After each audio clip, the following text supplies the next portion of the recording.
This is the Amresh NEET of Amresh Harsh Academy, and this is the crash and revision course for batch Purusharth, chapter number 9, mechanical properties of solids, and this is the lecture number 1. My name is Amresh Chaudhary and colleague name is Harsh.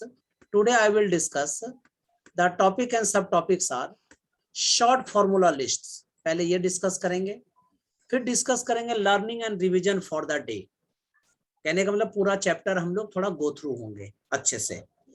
फिर elastic behaviour किसको कहते हैं, stress क्या होता है, strain क्या है, what is the stress strain relationship, what is the Hooke's law, work done और potential energy stored in a stressed line, thermal stress और स्ट्रेन किसको कहते हैं, और लास्ट में अमरेश क्वेश्चंस क्या है, ये सारी बातें हम लोग डिस्कस करेंगे।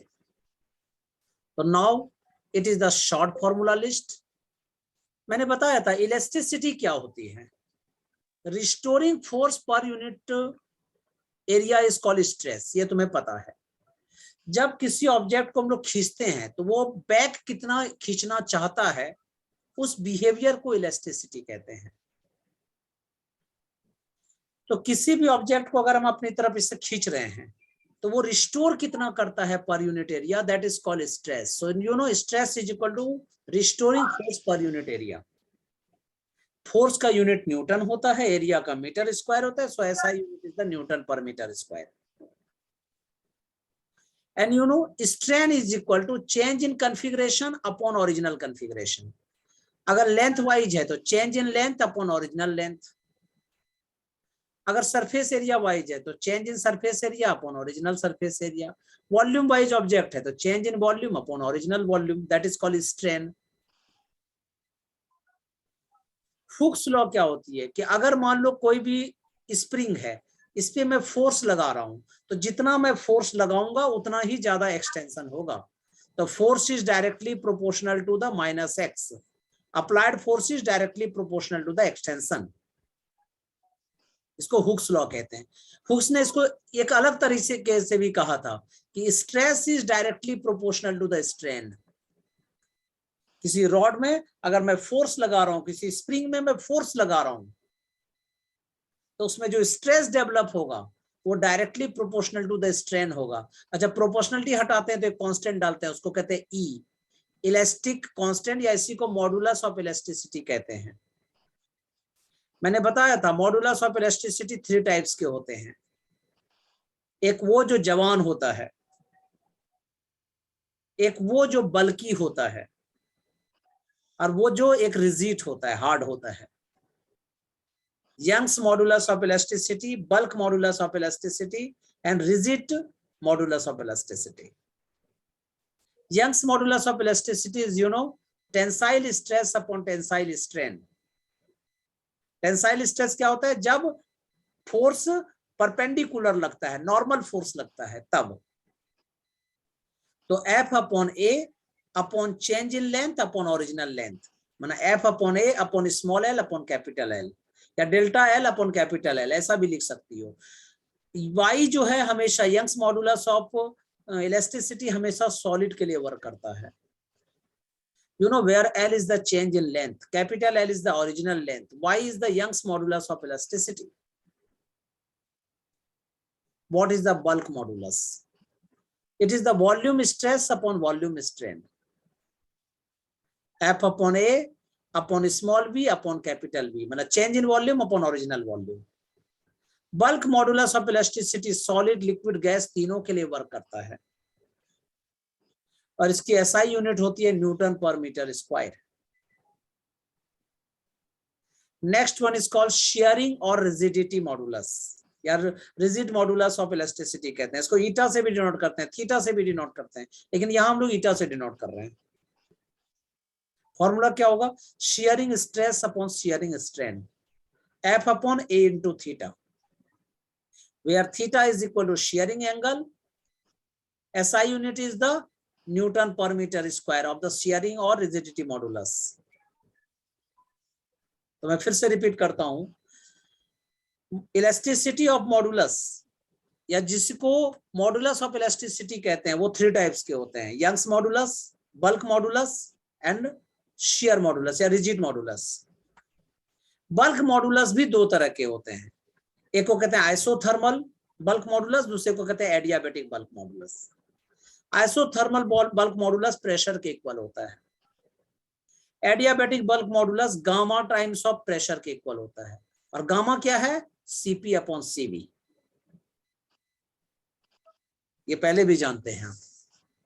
What is the relation between Young's modulus K and eta? K means bulk modulus and eta is the rigid modulus. तो लिख लो formula, 9 upon y is equal to 3 upon eta plus 1 upon k. 9 upon y is equal to 3 upon eta plus 1 upon k. What is the Poisson ratio? Poisson ratio is the lateral strain upon longitudinal strain. ठीक है, माना lateral strain upon longitudinal strain, इसी को कहते हैं D upon capital D upon small L upon capital L, इन दोनों का रेशियो को। स्मॉल डी क्या है, change in diameter, capital D क्या है, ओरिजिनल डायमीटर, स्मॉल एल क्या है, change in length, capital L क्या है, original length. Next is here, अगर आपके पास कोई स्प्रिंग है, उसको आपने स्ट्रेच कर दिया, तो उसमें कितना पोटेंशियल एनर्जी स्टोर होगा, कितना वर्क डन होगा। तो work done in stretching a spring और potential energy of stretch spring is equal to half K X square, W is equal to half K X square. K क्या है, spring constant, F upon X, मैंने पहले ही बताया था F is directly proportional to the minus X. जब proportionality हटाते हैं तो कांस्टेंट डालते हैं minus K X, this K is called spring constant. तुम कहोगे सर माइनस साइन आपने नहीं लिखा, मैं मैग्नीट्यूडली लिख रहा हूं इसीलिए माइनस नहीं लिखा है। यहां पे स्ट्रेचिंग की बात हो रही है, उसी को अपोजिट कर दो, compressibility, compressibility is equal to 1 upon K, 1 upon spring constant, reciprocal of the spring constant is called compressibility. Safety factor क्या होता है, मान लो कोई भी बिल्डिंग जो है कितना दिन सेफ रहेगा, कोई भी मान लो पुल है, ब्रिज है, वो कितना दिन तक सेफ रहेगा, तो उसको कैलकुलेट कैसे करते हैं, सेफ्टी फैक्टर से कैलकुलेट करते हैं। इसके लिए इंजीनियर जाते हैं, वो ब्रेकिंग स्ट्रेस काउंट कैलकुलेट कर लेते हैं, वर्किंग स्ट्रेस कर लेते हैं, दोनों का रेशियो निकाल देते हैं। किसी भी बिल्डिंग का, किसी भी ब्रिज का सेफ्टी फैक्टर का फॉर्मूला क्या होता है, breaking stress upon working stress. Work done in stretching a wire, अगर आपके पास एक वायर है, स्प्रिंग नहीं है, वायर है, कहने का मतलब है कि ये एक स्ट्रिंग है, स्प्रिंग नहीं स्ट्रिंग है, तो इसका वर्क डन कितना होगा, तो work done equal to half into stress into strain into volume. तो work done in stretching a wire और the energy stored in a stretch wire is equal to half into stress into strain into volume. Now this is the learning and revision for the day. यहां से start होता है तुम्हारा theory. Elastic behaviour कहते किसको है, लोग समझते हैं कि रबर जो है वो ज्यादा इलास्टिक होता है, लेकिन आपको पता है सबसे ज्यादा इलास्टिक स्टील होती है, क्योंकि हम लोग जो इलास्टिसिटी का डेफिनेशन पढ़ते हैं वो गलत पढ़ते हैं कि कितना खींचा जाता है, नहीं, कितना वो रिस्टोर करता है, उसको इलास्टिसिटी कहते हैं। तो elasticity is the property of body by virtue of which a body regains or tends to regain its original configuration, either shape as well as size, when the external deforming force acting on it is removed। इसका मतलब क्या है कि अगर मान लो आपके पास एक rod है, उसको आपने खींच के बड़ा कर लिया, ठीक है, तो वो जो रिगेन कर लेता है वो फिर अपने शेप में अगर आ जाता है, जब हम लोगों ने एक्सटर्नल फोर्स हटा दिया, तो उस प्रॉपर्टी को ही इलास्टिसिटी कहते हैं। तो elasticity is the property of body by virtue of which a body regains or tends to regain its original configuration। Clear है? Yes sir। What is the stress? Stress किसको कहते हैं? The internal restoring force acting per unit area of a deformed body is called stress। Per unit area कितना वो restore कर रहा है, तो लिख लीजिए stress is equal to restoring force upon area. आपको पता है अगर ये स्प्रिंग है, अगर वो रिस्टोर कर रहा है अपने आप को, तो कितना रिस्टोर करेगा? जितना एक्सटर्नल डिफॉर्मिंग फोर्स लगाया, every action is equal in opposite reaction. तो stress is equal to restoring force पर यूनिट एरिया होता है। तो इसी को क्या बोल सकते हैं? External deforming force upon area, F upon A. And you know unit of stress is equal to, SI unit of stress is newton per metre square या पास्कल, इसी को पास्कल कहते हैं। CGS यूनिट क्या होता है? Dyne per centimetre square. इसका dimensional formula क्या होता है? तो कैलकुलेट कर लीजिए। Dimension of stress is equal to dimension of force which is the ml t to the power minus 2 upon dimension of area, that is the L square. So you know ml to the power minus 1 t to the power minus 2. There are two types of stress. First one is called normal stress, second one is called tangential stress. ये इसी को shearing stress भी कहते हैं। Normal stress भी 3 types के होते हैं। एक को कहते हैं टेंसाइल स्ट्रेस, सेकेंड वाले को कहते हैं कंप्रेसिव स्ट्रेस, नेक्स्ट वाले को कहते हैं हाइड्रोलिक स्ट्रेस। फिर से रिपीट कर लीजिएगा। स्ट्रेस 2 तरह के, नॉर्मल एंड टेंजेंशियल। नॉर्मल फिर 3 टाइप्स के, tensile, compressive and hydraulic. What is the normal stress? जब परपेंडिकुलर फोर्स लग रहा हो, इसी डायरेक्शन में फोर्स लग रहा है या इसी डायरेक्शन में फोर्स लग रहा है, उस समय जो स्ट्रेस डेवलप होता है उसको नॉर्मल स्ट्रेस कहते हैं। एक पेन ले लो, उसको ऐसे ऊपर की तरफ फोर्स लगाओ, एक हाथ से नीचे की तरफ, एक ऊपर की तरफ, देख रही हो परपेंडिकुलर फोर्स लग रहा है। एक ऐसे है, यहाँ पे इसको ऐसे फोर्स लगाओ, ऐसे खींचो, इधर इधर खींच रही है, परपेंडिकुलर फोर्स लग रहा है। ठीक है, तो when a deforming force acts normally over an area of a body, then the internal restoring force per unit area of the body is called normal stress. Normal stress को ही longitudinal stress भी कहते हैं। इसका formula होता है Fn upon A। अगर ये body है, तुमने क्या किया, यहाँ पे फोर्स लगाया और खींचा, ठीक है, दोनों को इस तरह से खींचा, तो टेंसाइल स्ट्रेस हो गया। अगर उसी बॉडी को तुमने दबाया, कंप्रेस किया, तो कंप्रेसिव स्ट्रेस हो गया। ठीक है, तो you know what is the tensile stress? If there is an increase in the length or extension of the body in the direction of force applied, you know the stress setup is called tensile stress. देखो, इस ये cylinder है, तुमने इसको force लगा के delta L change कर दिया लेंथ में, इसको क्या कहेंगे? टेंसाइल स्ट्रेस कहेंगे। यहां तुमने फोर्स दोनों साइड में लगा के इसके लेंथ को बढ़ा दिया, तो क्या कहेंगे? टेंसाइल स्ट्रेस कहेंगे। नाउ लेकिन अगर डिक्रीज कर दिया लेंथ में, तुमने इधर से ऊपर से फोर्स लगा के उसका लेंथ को छोटा कर दिया, यहां से यहां लेंथ बना दिया, यहां पे तुमने फोर्स लगा के छोटा कर दिया, if there is a decrease in the length of the wire और compression of the body due to the force applied, this stress is called compression stress. Next one is called hydraulic stress.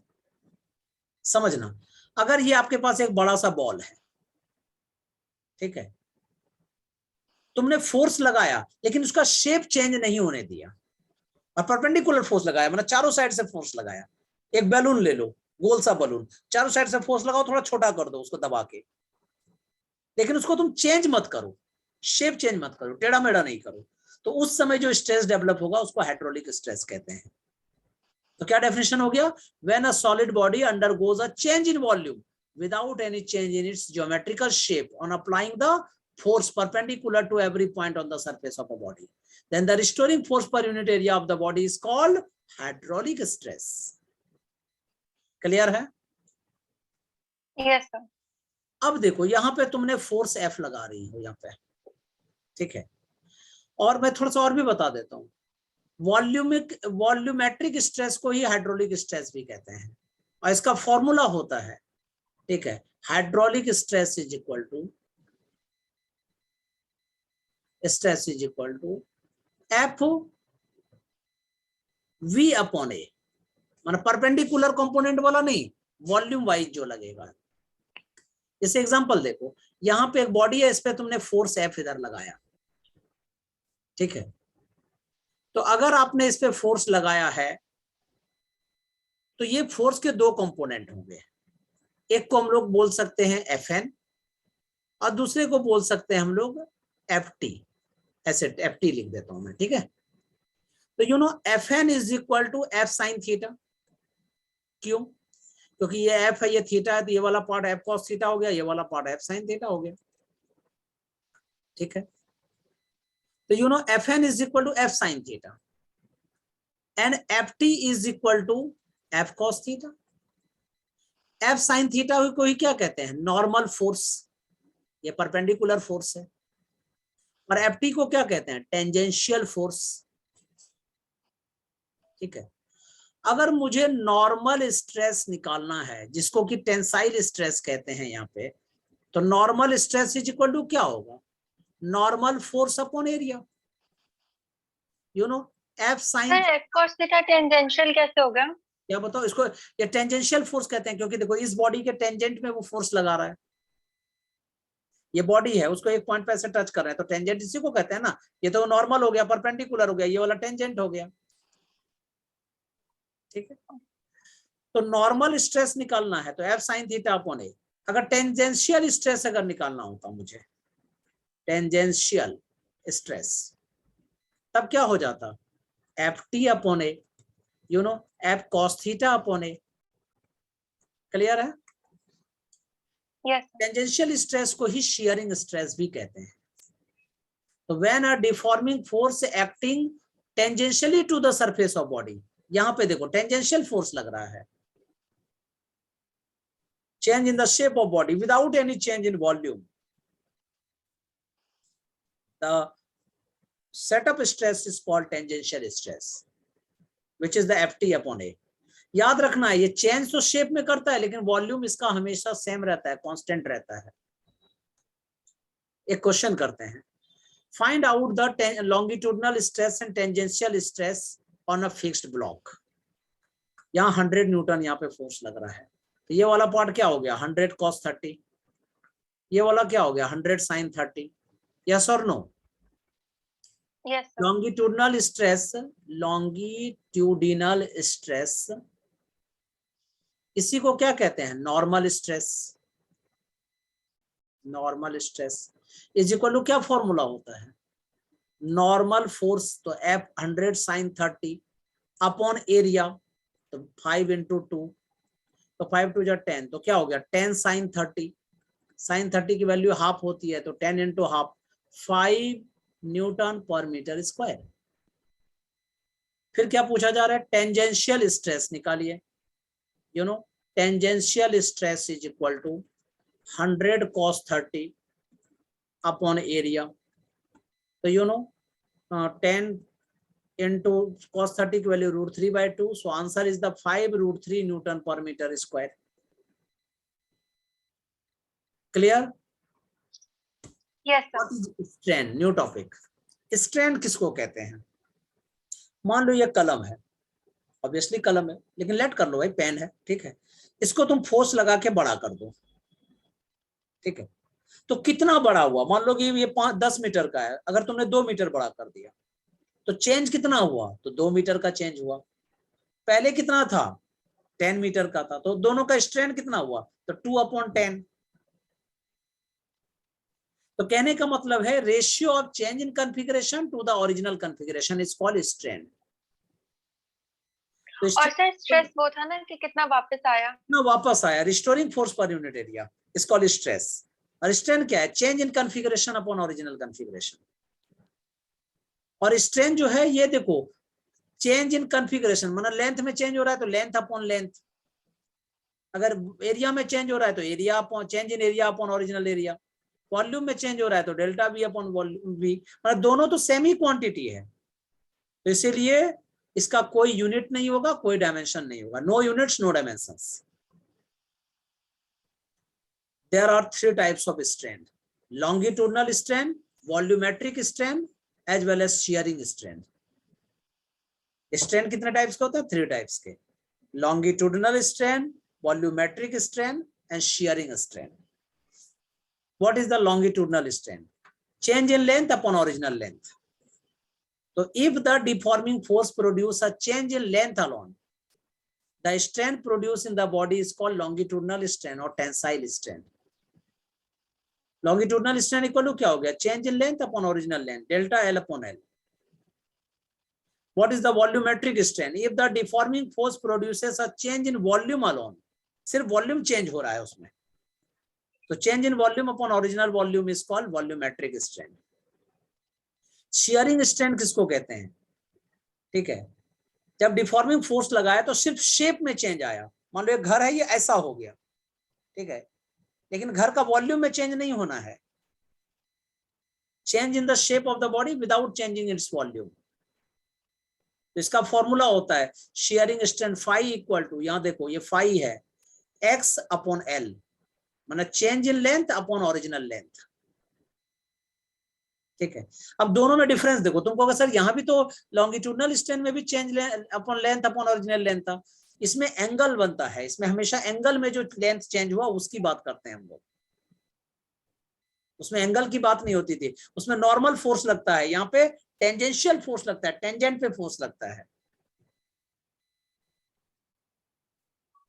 तो you no इसी को theta भी कहते हैं. देखो यहाँ theta is equal to क्या हो गया, change in length upon original length, delta L upon L. Formula same same है, लेकिन दोनों में डिफरेंस है. उसमें क्या होता है, टेंजेंशियल फोर्स नहीं लगता है, उसमें नॉर्मल फोर्स लगता है, इसमें टेंजेंशियल फोर्स लगता है. बिल्डिंग विल्डिंग को जो गिराते हैं ना, वहां पे शेयरिंग स्ट्रेन काम होता है. क्या करता है, बिल्डिंग को थोड़ा सा टेढ़ा कर दिया, टिल्ट कर दिया, अपने वेट से वो गिर जाता है, शेयरिंग स्ट्रेस की वजह से वो गिर जाता है. Now what is the stress strain relationship? घर में तुम क्या करना, एक रॉड ले लेना, पतला सा तार ले लेना, ठीक है. पहले तो तुम तार को देखना, धीरे धीरे धीरे धीरे धीरे धीरे करके खींच रही है, तो यहां तक खिंचाएगा वो, ठीक है. अगर तुम छोड़ देगी तो देखना वो फिर स्टोर हो जाएगा, अपनी तरफ आ जाएगा. एक स्प्रिंग ले लो, स्प्रिंग को तुम धीरे धीरे धीरे धीरे खींचो, यहां तक खींच रही है, छोड़ देगी, देखना वो फिर अपने ओरिजिनल लेंथ में आ जाएगा. उसको कहते हैं इलास्टिक लिमिट. अब तुमने स्प्रिंग को खींची खींची, खींचते जाएगी, अगर इतना खींच दी कि वो लौट के फिर अपना रीजन में नहीं आता है, खिंचा जाता है, उसको कहते हैं प्लास्टिक लिमिट, प्लास्टिक रीजन. फिर तुम स्प्रिंग को खींचते खींचते खींचते खींचते खींचते इतना कर दी कि वो लौट के तो आएगा ही नहीं है, वो और फोर्स लगा दी तो वो टूट जाता है, उसको कहते हैं फ्रैक्चर लिमिट या फ्रैक्चर रीजन. मैं अपनी सिस्टर के साथ ये जरूर करता था, उसका मैं रबड़ लेता था, रबड़ वो जो बाल में लगाती नहीं है, मैं उसका रबड़ लेके क्या करता था पता है, जिस दिन उससे गुस्सा हुआ उसका रबड़ ले लिया और फिंगर में ऐसे करके 50 बार मैं ऐसे करता था. मेरे एक्सरसाइज भी हो जाते थे, और उसके थोड़ी देर के बाद जब वो टेढ़ा हो क्या कहते हैं, पूरा रबड़ फैल जाता था, वो उसको दे देते थे जाके. वो फिर चिल्लाती थी, तभी गुस्सा करती थी, बोलती मैं कहां से खरीदूंगी, बताओ तुमने रबड़ को खराब कर दिया. कहने का मतलब है कि हमने टेक्निकली क्या किया, उस रबड़ को प्लास्टिक रीजन में पहुंचा के उसको गिफ्ट कर दिया. और बहुत बार ऐसा भी करता था मैं, रबड़ क्या करता था, उसका रबड़ को ऐसे ऐसे ऐसे ऐसे करके पूरा तोड़ देता था और दे देता था उसको. इसका मतलब है फ्रैक्चर रीजन में कर. बाद में मेरी पिटाई होती थी, वो अलग बात है, ठीक है. तो कहने का मतलब है कि हर मटेरियल के साथ ऐसा होता है, प्रॉपर्टीज ऑफ मैटर ही यही है कि अगर आप फोर्स लगाते हो तो पहले एक इलास्टिक लिमिट आएगा जहां से वो रिस्टोर करने की कोशिश करेगा, फिर प्लास्टिक लिमिट आएगा जहां वो रिस्टोर नहीं करेगा, और बाद में फ्रैक्चर लिमिट आता है जब वो टूट जाता है, ठीक है. तो for a solid the graph between the stress and normal strain is called stress strain relationship. अगर मैंने एक रॉड लिया या एक स्प्रिंग लिया या एक वायर लिया, मैंने फोर्स अप्लाई करता गया तो एक्सटेंशन होता जाएगा होता जाएगा होता जाएगा. इसको कहते हैं प्रोपोर्शनल लिमिट. तुम फोर्स लगाते जा रही हो, स्ट्रेस बढ़ता जा रहा है बढ़ता जा रहा है, लेकिन एक टाइम के बाद क्या होता है, ज्यादा फोर्स लगाना पड़ता है. मतलब कहने का मतलब ऐसे स्ट्रेट लाइन होता है, लेकिन बाद में जाके थोड़ा टेढ़ा हो जाता है, उसको कहते हैं इलास्टिक लिमिट. वो रिटर्न हो जाता है, अपने पोजीशन पे रिटर्न कर जाता है, ठीक है. उसको इलास्टिक लिमिट कहते हैं. अगर डिफॉर्मिंग फोर्स को हटा दिया आपने तो थोड़े टाइम के बाद क्या होता है कि वो लौट के आता ही नहीं है, उसको कहते हैं प्लास्टिक लिमिट, प्लास्टिक रीजन. यहां से स्टार्ट हुआ, मतलब अब लौट के नहीं आएगा, अब तुम उसको जितना खींच सकती हो खींच सकती हो खींच सकती हो, वो प्लास्टिक रीजन यहाँ सी से डी तक चला जाएगा, खिंचा जा रहा है, खिंचा जा रहा है, खिंचा जा रहा है। लेकिन जैसे प्लास्टिक रीजन को पार किया और फोर्स लगाया और फोर्स लगा दिया, लास्ट में फ्रैक्चर रीजन आ जाएगा और एक सिचुएशन ऐसा आएगा जब वो टूट जाएगा। फिर से समझिए, फोर्स अप्लाई किया, proportional limit, elastic limit, plastic region और लास्ट में फ्रैक्चर रीजन। ये तो मैंने फील किया है भाई तुम भी घर में कर सकती है, और जो तुमसे मजबूत रहे उससे ऐसा करना, पंगे लेना, ठीक है, तब याद ज्यादा दिन तक रहेगा, क्योंकि पिटाई टूटने, रबर टूटने के साथ साथ पिटाई भी होगी तो ज्यादा दिन तक याद रहेगा तो you no in the above graph point A is called proportional limit. तुम फोर्स लगाते जा रही हो, बढ़ता जा रहा है, बढ़ता जा रहा है, इक्वल फोर्स लगा रही हो, इक्वल बढ़ रहा है। Till this point stress and strain are proportional to the each other. लेकिन जैसे ए से बी की तरफ जाते हैं, stress and strain are not proportional. देखती हो थोड़ा सा ग्राफ टेढ़ा सा है, टेढ़ा सा हो गया है ये। B is called elastic limit, और ओ से लेकर बी तक को इलास्टिक रीजन कहते हैं। लौट के वो अपने प्रीवियस सिचुएशन में आ सकता है। लेकिन बियॉन्ड बी, माने बी के आगे देख लो ग्राफ को जरा, strain increases without increase in stress, length बढ़ता जाता है। It is called plastic behaviour. Region between point C and D is called plastic region. यहाँ सी से डी तक जो है ये प्लास्टिक रीजन हो गया। मैं इसको ना यहाँ हटा देता हूँ, जरा इस ग्राफ को जरा गौर करना, कैसा है, टेढ़ा सा है, देख लेना। सर बी से सी तक भी तो वही हो रहा है, वापस नहीं आ रहा। बी से सी देखो वापस तो नहीं आ रहा है, ये भी सच है, इलास्टिक लिमिट नहीं है, लेकिन वो थोड़ा सा क्या है कि थोड़ा सा खिंचाया है, पूरा भी नहीं खिंचाया है, थोड़ा सा आ सकता है, हल्का सा आ सकता है, ये नहीं कि पूरा आ जाएगा, थोड़ा सा पीछे हो सकता है। लेकिन सी से डी में तो लौट के ही नहीं आएगा। तो finally at point D wire में break. Maximum stress corresponding to the point D is called breaking stress. D को जितना स्ट्रेस लगता है उसको ब्रेकिंग स्ट्रेस कहते हैं, और उसमें वो लौट के कभी नहीं आता है, फट भी जाता है, टूट भी जाता है, ब्रेक कर जाती है, चाहे वो स्प्रिंग हो चाहे स्ट्रिंग हो। तो यू नो इसके बेसिस पे हमें पता लगता है कि कौन मटेरियल कितना मजबूत है या कितना कमजोर है, ठीक है, इसी ग्राफ से हमें पता लगता है। The material of the wire which breaks as soon as stress is increased beyond the elastic limit are called brittle. Elastic limit के आगे जैसे ही तुमने थोड़ा भी फोर्स लगाया, थोड़ा भी स्ट्रेस लगाया, ठीक है, अगर वो तुरंत ब्रेक हो गया तो माना ब्रिटल है वो,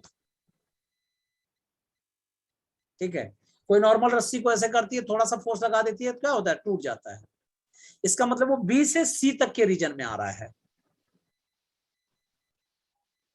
लेकिन graphically for such material the portion of graph between B and E, देखो बी से लेकर ई तक, ठीक है, almost zero, while the material of the wire which have a good plastic range between B and E are called ductile. इसका मतलब क्या हुआ, वो जो कॉपर का वायर होता है वो बहुत प्लास्टिक रीजन सी और डी में होता है, जब तुम खींच देती हो तो और खींचा जाता है और खींचा जाता है। और सबसे अच्छा डक्टाइल मटेरियल जो होता है वो गोल्ड होता है। तुम जाके उसके पास गोल्ड स्मिथ को जाके, जो शॉप होता है उसमें जाके 1 ग्राम गोल्ड दे दो और बोलो भैया मुझे मतलब कम से कम 2 मीटर का वायर बना के दे दो, वो बना के आराम से दे देगा तुम्हें, पतला वायर दे देगा बना के होता है ना, 1 ग्राम का वायर ही उतना लंबा खींच के बना देता है। इसलिए गोल्ड का देखते हो गिरना ये बनता है क्योंकि वो डक्टाइल है, ठीक है। गोल्ड की एक सबसे अच्छी प्रॉपर्टी यही होती है कि वो डक्टाइल होता है, उसको तुम जितना लंबा चाहो खींच सकती हो एक रेंज तक। इसका मतलब गोल्ड जो है किस रीजन में होगा, सी टू डी रीजन में, प्लास्टिक रीजन में होता है। क्लियर है? Yes sir. Now classification of material from the study of stress versus strain curve, ठीक है। ये स्ट्रेस स्ट्रेन कर्व जो होता है इसी से हमें पता लग जाता है कि कोई मटेरियल डक्टाइल है या ब्रिटल मटेरियल होगा, कैसा होगा। देखो गोल्ड और सिल्वर दोनों एक जैसा लगता है, गोल्ड कॉपर दोनों एक जैसा मतलब लगता है कि लंबा खींचा जा सकता है, लेकिन क्या दोनों में चेंज होता है या नहीं? Copper, silver, iron, cast iron, ये मोस्टली एक जैसा लगता है, लेकिन एक्चुअल में उसमें फोर्स अप्लाई करके हम लोग उसका ग्राफ ड्रॉ करते हैं और उससे पता लगाते हैं कि वो डक्टाइल है कि ब्रिटल है, कौन कितना डक्टाइल होगा, कौन कितना ब्रिटल होगा। मैंने क्या बोला, गोल्ड सबसे ज्यादा डक्टाइल होता है। ठीक है, तुम किसी को 1 kg गोल्ड दे दो और बोल दो भैया यहाँ से पाकिस्तान तक का लेंथ हमें एक ये बना दो, वायर बना दो, आराम से बन सकता है। लेकिन अगर तुम किसी को आयरन ग्लास दे देगी, 1 kg ग्लास दे देगी, बोलेगा यहाँ से कर दो, वो भाग जाएगा, बोलेगा भाई नहीं सकूंगा मैं, क्योंकि ग्लास जो है वो ब्रिटल मटेरियल है। तो what is the ductile material? Those material which show large plastic range beyond the elastic limit. माना इलास्टिक लिमिट कहां तक था? यहां तक था, बी से। तो बी के बाद डी तक जो है वो बहुत बड़ा रेंज होता है, माना बहुत बड़ी वैल्यूज होती है। ठीक है, तो those materials which show large plastic range beyond the elastic limit, this material are called ductile material. Ductile material का यूज जो है स्प्रिंग बनाने में, शीट बनाने में यूज होता है। ठीक है, इसलिए तुम लोग देखती है कि बहुत कॉपर हो गया, आयरन हो गया, वो सबका बहुत मोटे मोटे स्प्रिंग बनाए जाते हैं। क्यों? क्योंकि उसकी डक्टिलिटी बहुत ज्यादा होती है। तो example of ductile material are copper, silver, iron, aluminium. तो अगर पेपर में पूछा जाए टेक्निकली क्या बताओगी कि वो मटेरियल जो लार्ज प्लास्टिक रेंज शो करता है beyond the elastic limit are called ductile material. What are the brittle materials? Those material which show very small plastic range beyond the elastic limit. माना यहाँ पे जो तुम देख रही हो इतना से यहाँ से इतना बड़ा है, बी से डी बहुत बड़ा है ना, उसमें बड़ा नहीं होगा, इतना छोटा सा हो गया, बी से डी आ गया तुरंत, उसको कहते हैं small plastic range beyond the elastic limit are called brittle materials. ऐसे मटेरियल का कभी भी स्प्रिंग बनाने में या शीट बनाने में यूज नहीं होता है। जैसे कास्ट आयरन हो गया, ग्लास हो गया, इसका शीट तुम नहीं देखी होगी कि बहुत बड़े बड़े शीट, स्ट्रॉन्ग शीट नहीं बनते हैं। अगर बनाने की भी कोशिश करोगे तो बहुत कमजोर होता है। ग्लास का शीट इतना बड़ा बनाओगे वो बहुत कमजोर होता है। ठीक है, you know the stress strain curve for brittle material. अगर ब्रिटल मटेरियल का देखो तो यहां से देखो, ये इलास्टिक रेंज ये है, इसे अब कितना छोटा है। ठीक है, लेकिन अगर वही ब्रिटल नहीं होता, डक्टाइल होता, तो क्या होता, ई से एफ तक इतना बड़ा होता। ठीक है, ये किसके लिए होता? डक्टाइल के लिए। ये किसके लिए है? ब्रिटल के लिए। What are the elastomers? Those material for which stress and stress variation is not straight within the elastic limit. माने इसका ग्राफ जो होगा वो कैसा ग्राफ होगा? ऐसा ग्राफ होगा। ठीक है, इलास्टिक लिमिट के अंदर, ये इलास्टिक लिमिट मान लो है, तो इसके अंदर वो स्ट्रेट लाइन नहीं होगा। यहाँ तुम देख रही हो ना, लगभग स्ट्रेट लाइन था, यहाँ पे देखो ये स्ट्रेट लाइन दिख रहा है, स्ट्रेट लाइन होगा ही नहीं, उसको इलास्टोमर्स कहते हैं। जैसे रबड़ जो है, रबड़ इलास्टोमर्स होता है। ठीक है, तो those material for which stress and strain variation is not straight line within the elastic limit, ऐसे मटेरियल तो मतलब दोनों प्रोपोर्शनल नहीं होते हैं ना? होते हैं। Stress is not directly proportional to the strain, ये हुक्स लॉ को फॉलो नहीं करते हैं। Those material do not obey the Hooke's law over the most of the region. Such material have no plastic range, breaking point lies just close to the elastic limit. Elastic limit के close होता है उसका breaking point, तुरंत टूट जाता है। Rubber, the elastic tissue of aorta, large vessel carrying blood from heart. ठीक है, ये सब एग्जांपल है इलास्टोमर्स के। What are the Hooke's law? ठीक है, हुक्स लॉ किसको कहते हैं? मैंने बताया था, जितना फोर्स लगाओगी उतना एक्सटेंशन होगा। मान लो कि स्प्रिंग रख लो, स्प्रिंग में लोड रखो, 5 kg रखेगी तो इतना बड़ा हुआ, 10 kg रख देगी इतना बड़ा हो गया, 20 kg रख देगी और बड़ा हो जाएगा। तो इसको कहते हैं extension produce in the wire is directly proportional to the load applied within the elastic limit. इसका मतलब है कि extension is directly proportional to the load applied here. इसको हम लोग ऐसे लिख सकते हैं, force is directly proportional to the minus X, proportionality हटाए कांस्टेंट डाले, इसको कहते हैं के, तो F equal to minus K X. K को ही हुक्स कांस्टेंट कहा जाता है, इसी को स्प्रिंग कांस्टेंट भी कहते हैं, स्प्रिंग कांस्टेंट भी कहा जाता है, ठीक है। इन अदर वर्ड्स, इसको दूसरे शब्दों में बोल सकते हो, दूसरे टाइप से बोल सकते हो कि within elastic limit the stress is directly proportional to the strain. इसका मतलब क्या हुआ कि जितना स्ट्रेस तुम अप्लाई करोगी उतना ही स्ट्रेन प्रोड्यूस होगा, और जब प्रोपोर्शनलिटी हटाते हैं तो कांस्टेंट डालते हैं, और इस कांस्टेंट का नाम होता है ई। तो stress equal to E into strain. E को ही modulus of elasticity of material of the body कहते हैं, ठीक। ई एक कांस्टेंट होता है, ये बताता है हमें कि कितना स्ट्रेस अप्लाई करेंगे जो उसके रिस्पेक्टिव स्ट्रेन चेंज हो रहा है। तो what is the modulus of elasticity? अगर कोई पूछे कि मॉडुलस ऑफ इलास्टिसिटी क्या है, तो देख लो, ratio of the stress to strain is called modulus of elasticity. कहां से आया? According to Hooke's law, within elastic limit stress is directly proportional to the strain, stress equal to E into strain. तो stress upon strain equal to E, which is a constant.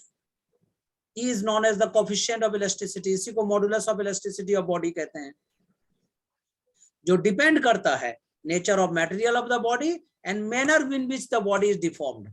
किस तरीके से तुमने body को deform किया है उस पे डिपेंड करता है ये। तो पढ़ के सुनाइए मुझे, what is the modulus of elasticity? Modulus of elasticity or coefficient of elasticity of a body is the ratio of the stress to the corresponding strain produced within the elastic limit. Elastic limit, yes. ये कितने types के होते हैं? There are 3 types of modulus of elasticity. ठीक है, पहले वाले को कहते हैं जवान, यंग, ठीक है। दूसरे वाले को कहते हैं बल्की, बी। थर्ड वाले को कहते हैं ईटा, या इसी को थीटा भी लिखा जाता है, बट कोई नहीं, रिजिड, इसको कहते हैं रिजिड, इसको कहते हैं बल्की, और इसको कहते हैं यंग।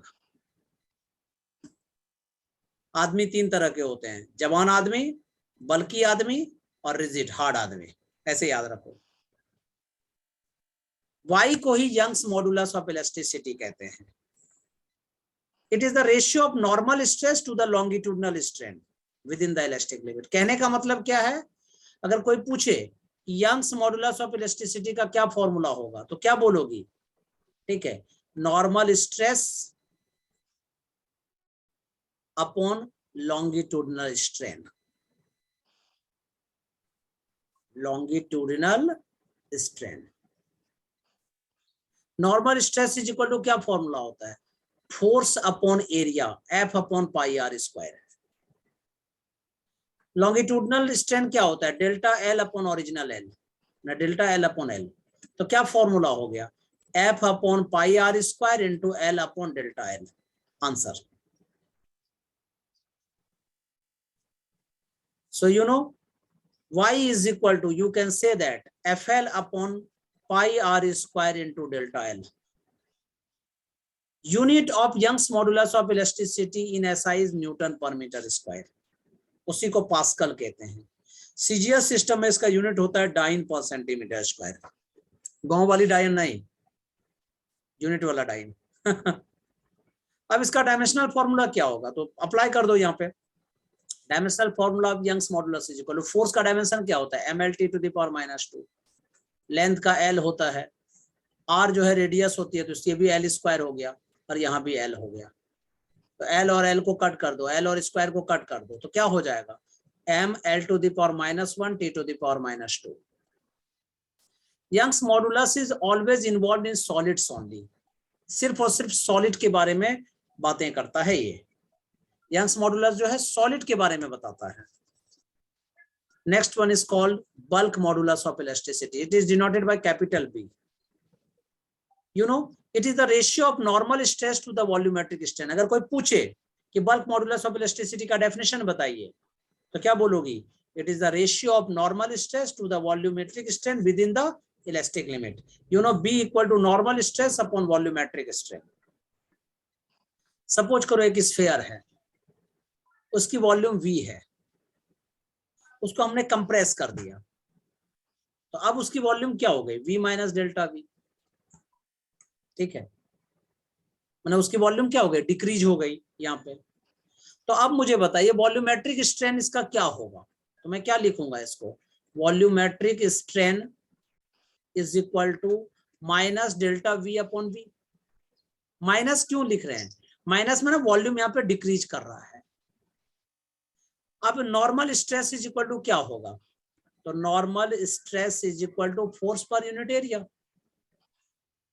तो B इक्वल टू क्या फॉर्मूला होता है, normal stress upon volumetric strain, माना F upon A upon minus delta V upon V, तो is equal to FV upon minus A delta V। ठीक है, ऐसा ही लिख सकते हैं हम लोग।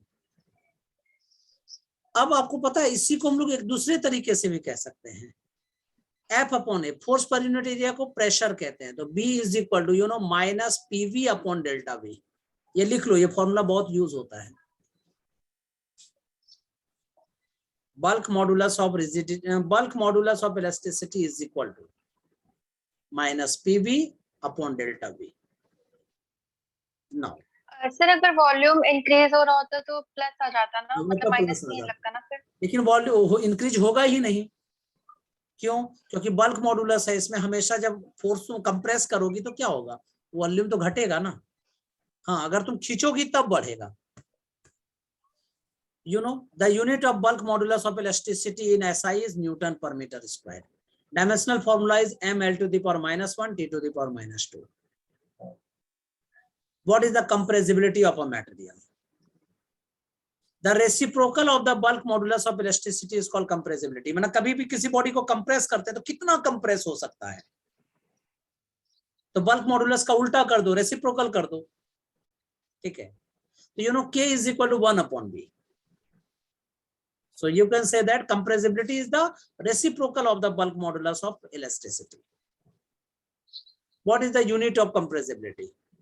ठीक है, जस्ट उल्टा कर दो इसका, तो क्या हो जाएगा 1 upon Newton per metre square. इसका डायमेंशनल फॉर्मूला क्या होगा, 1 upon ml to the power minus 1 t to the power minus 2. Bulk modulus is involve in solid, liquid and gas, तीनों में ये काम करता है। सबसे ज्यादा बल्क मॉडुलस जो होती है वो सॉलिड की होती है, उससे कम लिक्विड की होती है और सबसे कम गैस की होती है। क्यों, क्योंकि सॉलिड जो है वो बहुत ज्यादा कंप्रेस नहीं हो सकता, सबसे ज्यादा कंप्रेस गैस हो सकता है, इसलिए उसकी बल्क मॉडुलस सबसे कम होती है। उससे ज्यादा जो है गैस से ज्यादा, मतलब सब गैस से कम कंप्रेस लिक्विड हो सकता है, इसलिए उसकी बल्क मॉडुलस सबसे ज्यादा, मतलब गैस से ज्यादा होती है। और सॉलिड तो जल्दी दबता नहीं है, कंप्रेस नहीं होता है, इसलिए उसकी बल्क मॉडुलस सबसे ज्यादा होती है। What is the modulus of rigidity और शियर मॉडुलस ऑफ इलास्टिसिटी, बताया था मैंने, the ratio of the tangential stress to the shearing strain within the elastic limit. Within the elastic limit जरूर बोलना है तुम्हें। तो ईटा इज इक्वल टू क्या हो गया, tangential stress upon shearing strain. तो यहां देखो, अगर मैंने यहाँ पे टेंजेंशियल फोर्स लगाया तो चेंज इन लेंथ कितना हुआ, डेल्टा एल। ओरिजिनल लेंथ इसकी कितनी थी, एल। तो बताइए shearing strain is equal to delta L upon L, tangential stress is equal to F upon A. तो ईटा इज इक्वल टू क्या हो गया, F upon A upon theta, tangential stress upon shearing strain. इसी को F upon ए theta बोल सकते हैं, इसी को F L upon A delta L बोल सकते हैं। लिख लीजिए formula, eta is equal to F L upon A delta L. And unit of stress in SI is the newton per metre square, और पास्कल इसी को कहते हैं। सीजीएस सिस्टम में यूनिट होता है dyne per centimetre square. Dimensional formula of stress is the ml to the power minus 1 t to the power minus 2. Share modulus of elasticity भी सिर्फ सॉलिड के लिए काम करता है। तो तुम कहोगे सर वो भी यंग्स मॉडुलस भी सॉलिड के लिए, हाँ, उसमें फोर्स परपेंडिकुलर लगता था, इसमें फोर्स टेंजेंशियल लगता है। क्लियर है? Yes sir. shear modulus or modulus of rigidity for a solid is generally less than the Young's modulus. Young's modulus से ये कम होता है हमेशा। मोस्टली जो सॉलिड होते हैं ना, उसमें शियर मॉडुलस जो है 1/3 ऑफ द यंग्स मॉडुलस होता है, mostly, not all. Next, what is the breaking force? मान लो किसी चीज को हम लोग खींच के तोड़ देते हैं तो कितना फोर्स लगता है, उसी को ब्रेकिंग फोर्स कहते हैं। Breaking force depends upon the area of cross section of the wire. Breaking force is directly proportional to the area. तो प्रोपोर्शनलिटी हटाते हैं तो कांस्टेंट डालते हैं, इसी को कांस्टेंट को ही ब्रेकिंग स्ट्रेस कहते हैं, पी होता है। Breaking force is equal to P into A, लिखिए कॉपी में। अब तुम कहोगे सर यहाँ पे जो पी तो प्रेशर की तरह काम कर रहा है, यस प्रेशर भी होता है, breaking stress is also pressure. इसीलिए हम लोग फॉर्मूला जानते थे, pressure equal to force upon area. तो P is equal to breaking force upon area. देख लीजिए सब घुमा घुमा के, एक इधर एक से इधर, मतलब ये उससे रिलेटेड है, वो उससे रिलेटेड है, ऐसा होता है। So you know breaking force is equal to P into A, breaking stress P is equal to breaking force upon area. Now, this is the my funda. You know, the modulus of elasticity has the same units and dimensional formula as that of stress. क्यों? क्योंकि strain का कोई dimension तो होता नहीं है, ठीक है। और आपको पता है कि stress upon strain is equal to क्या होता है, यंग्स ई। तो स्ट्रेस का डायमेंशनल फॉर्मूला वही होगा, यूनिट वही होगा जो मॉडुलस ऑफ इलास्टिसिटी का होगा। Yes or no? Modulus of elasticity का होगा। The material is more elastic if its value of modulus of elasticity is large. जितना modulus of elasticity ज्यादा होगी, material उतना ही elastic होगा। Young's modulus of elasticity Y and modulus of rigidity G exist only for solids as liquid and gases, cannot be deformed along one dimension only, and also cannot undergo the shear strain. इसीलिए bulk modulus of elasticity B जो होती है exist for all the three states of matter, solid, liquid, gas, सबके लिए ये exist करता है, ठीक है। इसको पढ़ के सुनाइए, इसमें बच्चे बड़े कंफ्यूज होते हैं, पढ़ के सुनाइए मुझे। Young's modulus of elasticity Y and modulus of rigidity G exist only for solids and liquids, and gases cannot be deformed along one dimension only, and also cannot undergo shear strain. However, the bulk modulus of elasticity B exists for all the three states of matter, solid, like liquid, and gas. Solid, liquid, and gas. The solids are more elastic and gases are least elastic, ठीक है। क्योंकि solids क्या है कि वो regain करने की कोशिश करेगा, रिस्टोरिंग फोर्स जो है वो रिगेन करेगा अपनी पोजीशन को, लेकिन गैस ऐसा नहीं करता है। It is so because for the given stress applied the gases are more compressible than that of the solid. There are two moduli of elasticity of gases. First one is called isothermal elasticity, ठीक है। You know at a given pressure P of air, the की जो value होती है वो pressure के equal होती है, और एडियाबैटिक इलास्टिसिटी की जो वैल्यू होती है गामा टाइम्स ऑफ प्रेशर के इक्वल होती है। इसीलिए हम लोग इसको ऐसा कह सकते हैं, E of A upon E of I is equal to gamma P upon P। P और P को कट कर दीजिए, that is the gamma times. Gamma is equal to you know CP upon CV, ठीक है। और CP upon CV हमेशा 1 से बड़ा होता है, तो इसीलिए आइसोथर्मल इलास्टिसिटी या इसी को adiabatic elasticity is greater than the isothermal elasticity बोल सकते हैं। आइसोथर्मल इलास्टिसिटी की वैल्यू कम होती है एडियाबैटिक इलास्टिसिटी के रिस्पेक्ट में। Young's modulus of the material of a wire is numerically equal to the stress which will double the length of a wire. Young's modulus of the material of a wire is numerically equal to the stress which will double the length of a wire. Now, what is the Poisson ratio? ठीक है, suppose करो कि तुमने एक deforming force apply किया, एक free end of suspended wire, अगर एक वायर है यहाँ पे आपने फोर्स अप्लाई किया, या इस तरह से है आपने एक फोर्स अप्लाई किया यहाँ पे, जिसकी लेंथ L है, रेडियस R है। अगर इसकी लेंथ में इंक्रीमेंट हुआ dl, but radius is decreases by dr, क्योंकि लेंथ अगर बढ़ेगा तो रेडियस डिक्रीज होगी। तो यहाँ पे टू टाइप्स का स्ट्रेन प्रोड्यूस होगा बाय द सिंगल फोर्स, एक लेंथ में चेंज आएगा, एक रेडियस में चेंज आएगा।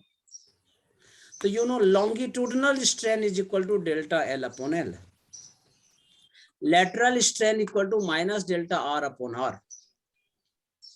Then the Poisson ratio sigma is equal to lateral strain upon longitudinal strain minus delta R by R upon delta L by L. इसी को क्या लिख सकते हैं, minus delta R by R into L upon delta L. So negative sign क्या show कर रहा है कि लेंथ इंक्रीज कर रहा है तो रेडियस डिक्रीज कर रही है। पॉइसन रेशियो जो है उसका कोई यूनिट नहीं होता, क्यों? क्योंकि स्ट्रेन और स्ट्रेन दोनों का यूनिट नहीं होता, अब दोनों का रेशियो है तो और भी यूनिट नहीं होगा, और इसका डायमेंशन भी नहीं होता है, इसलिए Poisson ratio is a unit less and dimension less quantity. Theoretically Poisson ratio जो है वो सभी सबस्टेंस की वैल्यू अगर देखोगे तो -1 से लेके 0.5 के बीच में लाई करता है, but practical value of Poisson ratio lies between 0 and 0.5. Now relationship between the elastic constants y, eta, b और सिग्मा में क्या रिलेशन होगा? y को कहते हैं यंग्स मॉडुलस, ईटा को कहते हैं रिजिडिटी मॉडुलस, बी को कहते हैं बल्क मॉडुलस, सिग्मा को कहते हैं पॉइसन रेशियो।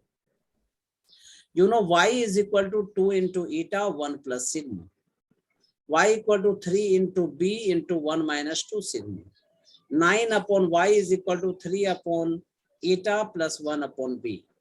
अब इसी को कैलकुलेट कर लीजिएगा, आंसर आ जाएगा। न्यू टॉपिक लिखिए, वर्क डन और potential energy stored in a stretched rod. अगर किसी रॉड को आप खींच रही हो तो उसमें कितना पोटेंशियल एनर्जी स्टोर होगा, जितना तुम उस पर वर्क करोगे। यस और नो? Yes, sir. तो work is done against the internal restoring force while stretching a wire, this work is stored as the electric potential energy. और कहने का मतलब electric potential energy is equal to work done होगा, और electric potential energy को capital U से denote करते हैं। इसका डेरिवेशन करके भी दिखा देता हूं। सपोज कीजिए एक रॉड है जिसकी लेंथ L है, इसकी क्रॉस सेक्शनल एरिया A है, F यहाँ पे फोर्स आपने अप्लाई किया है, इसकी लेंथ में चेंज आ रहा है dl, ठीक है। तो you know work done dw is equal to force into change in length. Total work done निकालना है तो इंटीग्रेट कर दीजिए, integration of dw is equal to integration of f dl from 0 to L। dw का integration w higher limit minus lower limit is equal to integration of f dl from 0 to L। This is the equation number first. You know, Young's modulus is equal to stress upon strain. Stress upon strain. इसी को कैसे लिख सकते हैं? F upon A upon L upon capital L. So you know capital FL, F upon A into capital L upon A into small l. ठीक है। तो what is the F here? F is equal to YAL upon capital L, ठीक है। अब इसको substitute कर दीजिए यहाँ पे, तो W is equal to, मैं लिख देता हूँ, substituting in equation first, in equation first, W is equal to integration from 0 to L YAL upon capital L, ठीक है, dl। y a is constant, out कर दीजिए, capital L is constant, L D L का integration क्या हो जाएगा, L square upon 2 from 0 to L, ठीक है, higher limit minus lower limit, तो Y A upon capital L into L square upon 2, इसी को हम लोग क्या लिख सकते हैं, half Y A upon L into L square, yes और नो? Yes, sir. इसको और थोड़ा अच्छे से लिख दो, तो half into Y into A small L upon capital L into small L, you know, half into f into L. So you can say that work done is equal to half into force into elongation. So you can say that work done is equal to half into force into elongation. ठीक है, and this work done is equal to potential energy. So this work done is, you know, U. Capital U is equal to half into force into elongation, तो इसी को हम लोग ऐसे लिख सकते हैं, U is equal to half into F into L, इसको ऐसे भी कर सकते हो, ठीक है, F upon A into small L upon capital L into A L, माना ए एल से डिवाइड ए एल से मल्टीप्लाई कर दिया मैंने, ए एल माना एरिया इंटू लेंथ माना वॉल्यूम, तो क्या हो गया, U का फॉर्मूला क्या हो गया, हाफ इंटू एफ अपॉन ए क्या होता है, स्ट्रेस, एल अपॉन एल क्या होता है, स्ट्रेन, और ए एल क्या होता है, volume, so you know U is equal to half into stress into strain into volume. What is the energy density? Energy density is denoted by small u. The energy stored per unit volume of the stretched wire is called energy density. Energy density U is equal to energy stored upon volume, capital U upon V. U का formula half into stress into strain into volume upon में volume, volume volume cut कर दीजिए, U is equal to half into stress into strain. You know Young's modulus is equal to stress upon strain, तो stress equal to क्या होगा, Young's modulus into strain, तो half into Young's modulus into strain, तो U is equal to क्या हो गया, half into Young's modulus into strain square, energy density का formula. क्या दिक्कत है बताइए मुझे. Yes, sir. Next, thermal stress किसको कहते हैं या थर्मल स्ट्रेन किसको कहते हैं, जब एक बॉडी को, ठीक है, तुम अलाउ कर रही हो कि वो एक्सपेंड करे या कॉन्ट्रैक्ट हो विद इंक्रीज इन टेम्परेचर या डिक्रीज इन टेम्परेचर. जब टेम्परेचर बढ़ाएंगे तो क्या होगा, एक्सपेंड होगा, टेम्परेचर घटाएंगे तो क्या होगा, कॉन्ट्रैक्ट होंगे. तो ऐसे कंडीशन में no stresses are induce in the body, body में स्ट्रेस प्रोड्यूस नहीं होता है. अगर एक रॉड को तुमने गर्म कर दिया, थोड़ी स्ट्रेस प्रोड्यूस होगा, वो तो गर्म होता जा रहा है, लौट के थोड़ी आएगा, ठीक है. तो इस याद रखना, जब एक किसी बॉडी को फ्रीली हम लोग एक्सपेंड करते हैं या कॉन्ट्रैक्ट करते हैं विद इंक्रीज और decrease of temperature, no stress are induce in the body. लेकिन अगर इस रॉड को गर्म करना है और यहाँ बीच में ऐसे ऐसे लगा दिए हम लोगों ने, करो इस तरह पेन रखो, इसका मतलब दोनों साइड में हमने इस पे प्रेशर दे दिया इस तरह से, मतलब इसको बढ़ने नहीं देना चाह रहे हैं या इसको खींच के रखे हुए हैं ऐसे, या तो इस तरह से जिससे कि गर्म करके बढ़ने ना दे, या नहीं तो इस तरह से जिसको कि अंदर खींचने ना दे. इसी को मैंने लिखा है, but if the deformation of the body is prevented, some stresses are induced in the body. Such stresses are called thermal stress or temperature stress. Or the corresponding strains are called thermal strains or temperature strains. इसी time में temperature, उसी को thermal strain या temperature strain कहते हैं. Example देखो, अगर एक रॉड है, बोलो में जिसमें तो क्या आवाज नहीं आ रही, क्या बोले सर, मतलब स्ट्रेस कैसे प्रोड्यूस हुआ बाद में. अच्छा, तुमने जब स्ट्रेस प्रोड्यूस किया, फोर्स पर यूनिट एरिया होगा या नहीं होगा, वो खींचने की कोशिश करेगा या फैलने की कोशिश करेगा, तो रिस्टोर करने की कोशिश करेगा वो, क्योंकि दबा के रखी तो रिस्टोर करने की कोशिश करेगी, और उसी समय में लेंथ में भी तो चेंज होगा. ठीक है, अगर तुम ऐसे करके रखेगी और गर्म करते जा रही तो क्या हो जाएगा, टेढ़ा हो जाएगा। तो उस समय जो माने स्ट्रेन होगा उसको थर्मल स्ट्रेन कहते हैं। ठीक है, अगर एक रॉड है उसकी टेम्परेचर तुमने इंक्रीज कर दी by the delta T, if temperature of rod is increase by the delta T, तो चेंज इन लेंथ क्या होगा? आपने पहले भी पढ़ा था कि delta L is directly proportional to the length, delta L is directly proportional to the change in temperature. Expansion में मैंने कराया था, ऐसे भी मैं आगे थर्मल में कराऊंगा ये। तो चेंज इन लेंथ क्या होता है? Delta L is equal to L into alpha into delta T, क्योंकि प्रोपोर्शनलिटी हटाते हैं तो कांस्टेंट डालते हैं अल्फा, उसी अल्फा को कोएफिशिएंट ऑफ लीनियर एक्सपेंशन कहते हैं, delta L upon L into delta T. समझी या नहीं? मैं फिर से रिपीट कर देता हूँ, अगर एक रॉड है, अगर इसमें चेंज इन लेंथ देखना चाहोगे तो वो ओरिजिनल लेंथ पे डिपेंड करेगा, चेंज इन लेंथ देखना चाहोगे तो चेंज इन टेम्परेचर पे डिपेंड करेगा, जितना टेम्परेचर बढ़ेगा उतना लेंथ में चेंज आएगा। जब सबको कंबाइन कर देंगे तो क्या लिखेंगे? Delta L is directly proportional L delta T, proportionality हटाएंगे कांस्टेंट डालेंगे, that is the L alpha delta T, वही लिखा है मैंने। तो अल्फा को क्या बोलते हैं? Delta L upon L into delta T. तो thermal strain is equal to change in length upon original length. ठीक है, तो डेल्टा एल अपॉन एल क्या होगा? Alpha delta T. Thermal stress क्या हो जाएगा? तो y into alpha into delta T, Young's modulus into strain, formula ही होता है।